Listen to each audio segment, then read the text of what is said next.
yearbooks. They're meant to represent the highs and lows of a school year. But for those in Bigelow schools, students receiving a copy of the yearbook found 2 pages missing.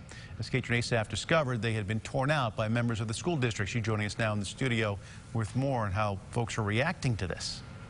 Well, Bob, many we spoke with are upset over the removal. Some are calling it censorship by the school. The 2 pages that have been torn out depicted a timeline of events from this past year, but some of the community believe it doesn't belong in a yearbook and ripped it out themselves. I did these. One of Madison Johnston's last memories of Bigelow High School is the yearbook, something she worked on before graduating. I would always look forward to that class just because it was so fun. Johnston and classmates created this book from scratch, page by page.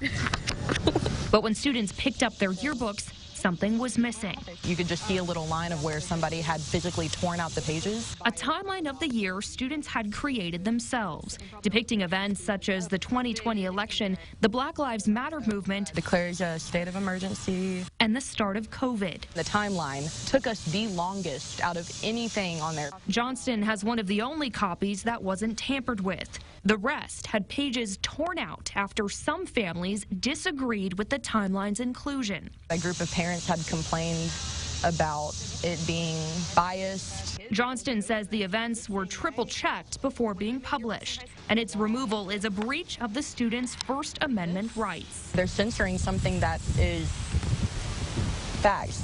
Now, many are left with damaged books and months of hard work and effort in the trash.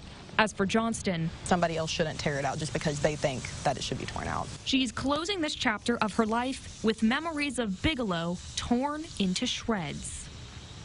Now, we did contact the East End School District Superintendent for comment, but have yet to hear back. Johnston says she believes students should either be refunded for the yearbooks or have their books reprinted with all of the pages. Reporting in studio, I'm KARK.